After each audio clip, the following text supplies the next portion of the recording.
자, 오늘 뉴스부터 살펴드리죠. 오늘의 뉴스좀 부산 YMCA 오문범 사무총장 스튜디오와 함께합니다. 어서 오십시오. 어서 오십시오. 네, 안녕하십니까. 자, 오늘 첫 소식은 여당이 추진하고 있는 메가시티 관련 내용 알아보겠습니다. 지난 19일이죠. 여당 내 특위가 메가시티 특별법을 발의했습니다. 이 내용부터 짚어주실까요?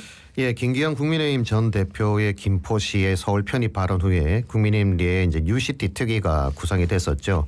조경태 의원이 위원장을 맡았었습니다.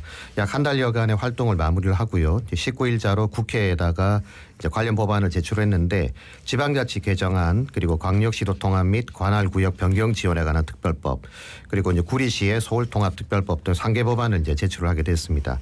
특히 이제 주목을 받는 법안은 이제 광역시도 통합지원특별법인데요. 알려진 내용에 따르면 이제 총리실 산하에 시도통합지원위원회를 설치를 하고 외교, 국방, 사법 등을 제외한 중앙정부 행정 기능을 이양한다 이런 내용이 담겨져 있습니다. 그리고 이제 예산 지원과 개발구역 해제권, 또 환경영향 평가 절차 간소화, 또 예비 타당성 조사 면제, 각종 부담금 감면과 해당 지역에 이제 이전 기업이 있을 경우에 이제 조세 감면 권한 등을 포함하는 그런 내용들이 이제 담겨져 있습니다. 예, 지금 이제 여당의 기본 입장은 시도 간에 통합을 할 경우에 뭐 상당한 권한을 이양하겠다 하는데 갑자기 또 이렇게 발표를 하니까 진짜 갑작스럽기도 하고 그리고 사실 이게 이제 김포 그다음에 또 구리시를 서울로 편입하기 위한 그냥 뭐 패키지 같은 그런 네네. 느낌이 있거든요. 사실은 이제 법안 제출이 뭐 중요한 건 아닌 것 같고요. 예, 예. 이제 그 지방행정구역을 소위 이제 특별광역시 형태로 해서 서울특별시, 특별광역시, 또 광역시, 특별자치도, 특별자치시 이런 내용으로 이제 재편을 한다 이런 내용이거든요. 네네. 우리나라 모든 시도가 이제 특별한 이제 시도가 되는 셈이 되는 거라서 뭐 이름만 놓고 보면 다 특별해지는구나 좋을 수 있는데 전부가 다 특별로 되면 과연 특별한지가 이제 의문이 드는 네. 거죠.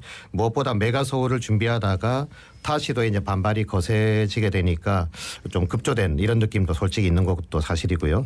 또 국민의힘 특유의 구상이 이제 서울 확대에다가 김포, 구리로 끝나는 게 아닙니다. 여기에다가 이제 하남이라든지 고양, 부천, 광명은 물론이고 경기 남부에다가 이제 평택, 오산, 화성과 충남의 아산, 천안, 당진, 서산까지 해서 이제 그 지금 현재의 행정구역을 넘나드는 그런 경제연합으로 묶겠다 이런 계획도 지금 내놓고 있는데 네네. 이렇게 놓고 보면 이제 지방을 살리겠다고 하는 것인지 아니면 서울을 키우는 일에 일종의 지방 패키지를 포함한다는 건지 솔직히 조금 가늠이 잘 안 되는 그런 부분들이 있습니다. 그러니까 가늠이 안 되는 이유가 또 있는 게 뭐 행정 통합보다는 훨씬 더 느슨했던 불경 메가시티 추진 이게 어깃장을 놓은 게 여당 소속의 경남 네, 울산 그렇죠. 지자체장인데 예.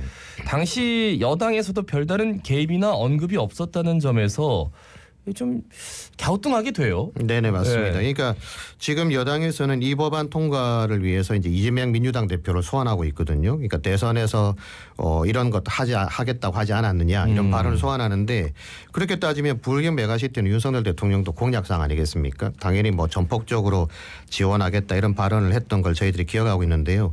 어떻게 보면 가장 현실적이고 또 오랜 시간 논의를 거쳐서 행안부 승인도 득했었고 지원 내용까지 확정됐던 그런 메가시티 이제 부울경 메가시티에 대한 부분들을 이게 이제 하루아침에 무산된 게 불과 1년도 채 되지 않았는데 지금의 이런 그 행정통합과 관련돼 있는 이런 네. 내용들이 법안 제출까지 하고 이렇게 속도전 같은 추진력을 발휘하는 이유가 뭘까 당연히 이제 궁금해질 수밖에 없는 거죠.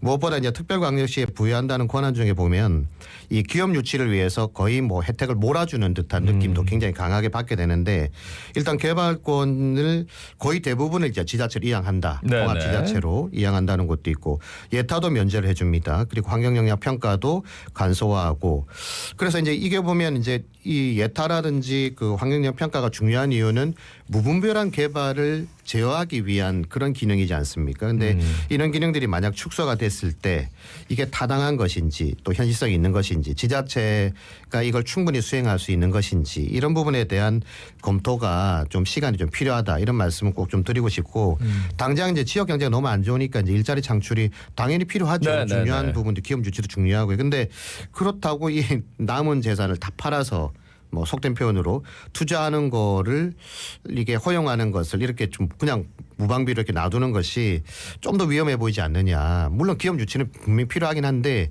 이런 부분들에 대한 어쨌든 논의가 좀 충분히 이루어져야 되지 않나 이런 말씀도 좀 드리고 싶습니다. 네. 그러니까 불경 메가시티를 추진하고 있는 상황에서 만약에 좀 더 많은 권한을 이양하겠다 그렇죠. 예. 이렇게 했으면 그렇구나 그러네. 하겠는데 지금 이렇게 하니까 아이고 제대로 신뢰가 가는가 이런 부분이 지금 짚고 넘어가야 될 부분인 것 같고 우리 지역사회 내에서도 사실 좀 뭐 이 문제에 대해서 좀 더 현실적이고 구체적인 논의가 필요하겠네요. 예, 이제 법안 제출이 뭐 당장 제도가 시행된다 이런 건 아니지 않습니까? 예, 예. 현재 뭐 저희 청소년 정책이다 이런 얘기들도 나오는데 뭐 이것도 틀림없는 사실인 것 같기도 하고요. 그리고 아직 민주당의 반응이 뭐 구체적으로 나오지 않은 상황이라 이 흐름이 이제 어떻게 될지는 조금 더 지켜봐야 될 부분이 있는데 다만 이제 균형 발전이라든지 자치분권이 굉장히 중요한 과제이지 않습니까? 예, 지방을 예. 어쨌든 살려야 되니까. 그런데 현재 정부와 여당이 추진해온 혹은 이제 정치권이 추진해온 정책이 선거가 끝나고 나면 어떻게 됐는지를 우리가 너무나도 잘 기억을 네. 하고 있으니까 사실 이 법안이 뭐 이제 총선 전에 통과될 거다 이렇게 기대할 수 있는 부분은 거의 없다 보니까 네, 네. 총선이 끝난 다음에 이제 논의가 본격화될 텐데 그랬을 때 이제 단순히 이제 우리도 뭐 특별한 광역시가 되는 거야 부산과 경남이 통합될 수 있는 거야 뭐 이런 좀 장밋빛 기대만을 가지는 것은 저는 옳지 않다라고 봐지는 거고요. 지방 발전이 이제 행정 통합으로 해결될 수 있느냐? 뭐 해결될 수도 있겠죠. 근데 네, 그러나 네. 이제 이것도 장담할 수 없는 부분이고 따라서 지방에서도 이제 이 메가 서울의 계획과 함께 추진되고 있다라고 하는 부분에 대해서 어쨌든 좀 의심의 눈초리는 가지고 네. 있어야 될 것 같아요. 그러니까 메가 서울과 지방 행정 통합. 그러니까 어느 데에 더 어디에다가 더 방점을 찍고 있느냐 이런 부분도 좀 고민이 필요하고 어쨌든 행정구역 개편과 이 지방 살리기에 대해서는 네네. 좀 더 우리도 이 그냥 이렇게 뭐 무방비로 있는 건 아닌 것 같고 예, 예. 좀 더 많은 준비가 좀 필요해 네. 보입니다. 근데 이게 부울경 메가시티와는 좀 다른 결인 것 같은 네, 게 그거는 그렇습니다. 김포하고 서울이 상대를 하는 거예요. 경기도와 상대하는 게 아닙니다. 네. 그리고 구리와 서울이 상대하는 거예요. 예를 들어 부산이 김해와 상대하고 양산하고 상대하고 그렇다면 경남과 울산이 과연 좋아할까? 약간 이런 생각도 들어서 네. 글쎄요. 자, 두 번째 소식은 강서구 낙동강 하류 철새도래지 문화재 보호구역 축소 관련 소식인데 이게 논란이 많은 것 같습니다. 우선 이제 한마디만 또 결론적으로 말씀드리면 이 낙동강 철새 도래지를 좀 그냥 놔두면 안 될까 이런 말씀을 꼭 좀 드리고 네. 싶습니다. 네, 네. 이게 왜냐하면 이 문제는 이제 지난해 연말부터 시작됐던 거거든요. 그러니까 문화재청이 이 철새 도래지 문화재 보호구역 해제와 관련해서 해당 관련돼 있는 이제 기초지자체에다 의견 조사를 했습니다. 예, 그런데 예. 이때 이제 당시에 강서구와 사상구 두 곳은 이제 모두 찬성을 했습니다. 해제를 해야 된다 이렇게 찬성을 했는데 물론 이제 구역 일대에 여러 환경 변화가 있었죠. 예전처럼 뭐 그냥 이 녹지만 있는 게 아니고 또 신도시도 개발되고 하다 보니까 그런 부분이 있었고 또 50년 넘게 이 문화재 보호구역으로 묶이게 되면서 여러 가지 이제 불편함들도 분명히 뭐 있었을 겁니다. 아마 네. 그런 부분들이 반영된 것 같은데요. 그리고 이제 보호구역의 축소의 이유를 이제 철새 개체 수가 줄어들고 있어서 이 규모를 좀 줄여야 된다. 이런 얘기를 하게 된 건데 이 철새가 준 이유는 여러 가지가 있지 않겠습니까? 예, 예. 그러니까 이제 철새가 올 수 있는 환경이 안 돼서 철새가 오지 않는 것도 굉장히 중요한 이유가 된다라고 보면 이 무조건 개발 논리만을 가지고 이제 천혜의 자연이자 또 뭐 그 최대 철새 도래지라고 할 수 있는 낙동강 유역에 대한 부분들을 이게 줄여가는 게 맞느냐 이런 부분에 대한 이제 그 질문이 나올 수 있는 거고 여기에 이제 강서구가 추천한 새로운 철새 도래지. 가 이제 몇 곳이 되는데 대부분이 이제 불법 비닐하우스로 가득 찬 곳이어서 지금 논란이 더 커지고 있는 그런 상황입니다. 그러니까 이 불법 비닐하우스 가득 차 있는 곳 지금까지 행정 단속이 안 됐다는 예, 얘기잖아요. 예, 그런데 이 대체지로 추진한 곳 요 두 곳이 다른 곳도 있긴 있지만 네네. 친항치등섬, 수안치등섬 여기 비닐하우스로 가득 한데 이게 지금 철새 대체지가 되겠냐 이 말이지.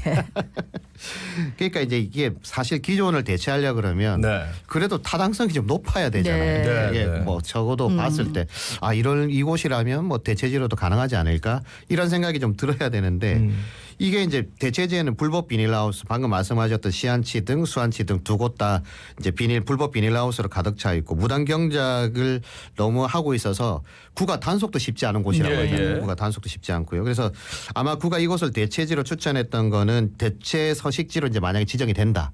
그러면 당연히 이제 불법 경작 시설도 철거를 해야 되는 거고 기존 보호구역을 이제 활용할 수 있지 않을까 이런 생각을 하지 않았을까 저는 그런 좀 추측을 하게 되는데 시안치등성 같은 경우에는요 내년에 국가하천 정비 사업에 따라서 비닐하우스는 철거될 예정이다 이렇게 내용은 나오고 있습니다. 그런데 아무리 불법이라도 여기도 이제 보상 부지에 포함되어 있는 거예요. 네. 포함되어 있다 보니까 낙동강 환경유역청도 이거 보상 어떻게 해야지 이걸 지금 골머리를 앓고 있는 그런 이제 지역이라고 하는 건데 이런 사실을 강서구가 몰랐을 리도 없을 것 같고 만일 모르고 추천했다면 탁상행정의 전형이다 이런 비판을 받을 수밖에 없는 그런 일을 지금 강서구가 하고 있는 것이죠. 네. 예. 근데 철새들이 이제 말이 통하는 그래 이제부터 일로 옮겨라 이렇게. 여기가 신도시야. 여기로 이주하자. 이렇게 그게 좀 갸우뚱하게 돼요. 네네. 그 엑스포 유치 당시에도 울스도나 철새도래지를 실사단에 소개하고 뭐 부산의 미래라고 해가지고 네네. 그 부산시가 좀 더 좀 책임 있게 보호를 위한 노력을 좀 할 필요가 있지 않나라는 생각이 듭니다. 그러니까 작년 그 조사를 할 때 부산시 입장이 그랬다거든요. 일단은 뭐 우리도 알고 있다. 이게 이제 철새도래지 문제가 단 쉽지 않다는 알고 있어서 좀 신중하게 결정하겠다 했는데 1년 지나서 지금 강서구가 이런 이제 액션을 취하고 있는 거 아니겠습니까? 그래서 이 자연환경은 어쨌든 이름의 회복이 불가능합니다. 복원하는데 엄청난 비용이 드는 거고요. 그러니까 철새가 온다라고 하는 거는 결국 여전히 낙동강 유역에 이 보존 가치가 있다라고 하는 걸 또 반증하는 부분도 있는 거니까 행정은 어쨌든 어려운 과제도 지혜롭게 풀 수 있는 방법을 찾아야 되고 또 그것이 역량이라고 볼 수 있는데 이 골치 아픈 불법 시설물들을 해결하기 위해서 멀쩡히 있는 이제 개체수가 단지 줄었다는 그 이유 하나만으로 보호구역을 해제해야 된다 이런 주장을 받아들이기는 쉽지 않다는 말씀 드리고 싶은데 만일 이제 뭐 그런 주장 아니에요라고 막 그런 뜻이 없었다라고 한다면 이번에는 좀 어이없는 행정 또 그 의없는 행정이라는 비판을 받을 수도 있고 의견 제시를 하는 것들을 해서 필요 없는 오해를 받지 않게 하는 것도 행정 입장 중요한 거 아니겠습니까? 풀 수 없다 그러면 그래서 그런 의미에서 보면 이제 부산시가 어쨌든 기초지자체 의견을 받아서 낙동강 환경유역청과 협의를 해야 될 텐데 그래서 이제 좀 명확한 어떤 의사결정을 하는 게 중요해 보이고요. 국제행사 엑스포 유치할 때는 굉장히 좋은 곳으로 소개했다가 금세 이걸 또 푼다. 이건 말이 안 되는 거니까 낙동강 유역에 남아있는 공간만이라도 좀 잘 보존할 수 있도록 좀 조치를 취하는 것이 좀 현명한 방법 아니겠나 이렇게 말씀드리고 싶습니다. 자랑을 하지를 말든가 자랑을 그렇죠. 하려면 더 자랑스럽게 만들든가 좀 잘 선택을 해야 되겠습니다. 자 마지막 소식은 부산 시티투어 관련 내용인데 이게 이제 버스 운전할 기사가 부족해서 올해만 2차례나 시티투어 버스 운영이 멈췄다고 하는데 어떤 내용입니까? 예, 관광도시를 가게 되면 특색 있는 게 있죠. 관광 시티투어 버스가 있습니다. 어디를 가나 이런 게 있는데요. 부산에도 보면 그린, 오렌지, 레드, 블루 이렇게 4개 라인이 있고 그다음에 야경 투어 버스도 운영을 하고 있습니다. 근데 올여름 2달 동안 이 부산역과 다대풀로 가는 오렌지 라인의 운행이 중단됐던 바가 있었고요. 또 지난달부터는 부산역과 해운대를 오가는 레드 라인이 운행이 되고 있지는 않습니다. 홈페이지에 가보면 지금 딱 그 잠겨져 있거든요. 그러니까 이유를 보니까 이제 버스를 운전할 기사분들이 부족하다. 그러니까 지난해까지는 14분의 기사가 있었지만 올해 이제 8월에 9명으로 줄어들었고 다시 충원해서 10명이 되었다가 또 3명이 병가로 이제 휴직을 하게 됐는데 그래서 지난달 29일부터 레드라인 운행이 지금 멈춰 있는 상태입니다. 그리고 최근 다시 3분의 기사분들을 이제 충원했다고 하는데 또 뭐 이제 뭐 훈련하고 하는 기간이 필요하니까 내년 1월 1일부터 다시 재개를 한다라고 하는 계획인데요. 이 관광도시 부산의 이제 얼굴이 사실 시티투어 버스라고도 볼 수 있는데 이렇게 기사 문제로 운행이 오락가락해도 되는 것인지 비판의 목소리가 큰 상황입니다. 예, 그 시티투어 버스 운영은 부산관광공사가 하고 있는 걸로 알고 있습니다. 그 핵심은 뭐 처우 개선이죠. 네. 그 처우 개선 뭐 어떻게 좀 해야 될까요? 사실 이제 같이 운전을 하고 있는데 처우가 이제 상당히 차이가 난다. 그러면 이제 경력만 쌓고 이직을 하려고 하는 건 당연한 뭐 그게겠죠. 그래서 시티투어의 얼굴이 이제 시티투어 버스라고 말씀드렸는데 일단 관광객들이 부산을 찾아서 이 버스를 이용할 때 기사분들이 안전하게 운행하는 거, 또 친절한 거, 이 굉장히 중요한 부분 아니겠습니까? 그러면 부산의 이미지도 확 달라질 수 있는데 그러려면요, 이 관광공사가 기왕에 이 교통수단을 운영을 한다고 했을 때 인식을 바꾸는 계기로 처우 개선을 통해서 이 기사분들이 책임감 있고 굉장히 뿌듯한 자부심을 가지고 운전할 수 있도록 만드는 것도 굉장히 중요하다.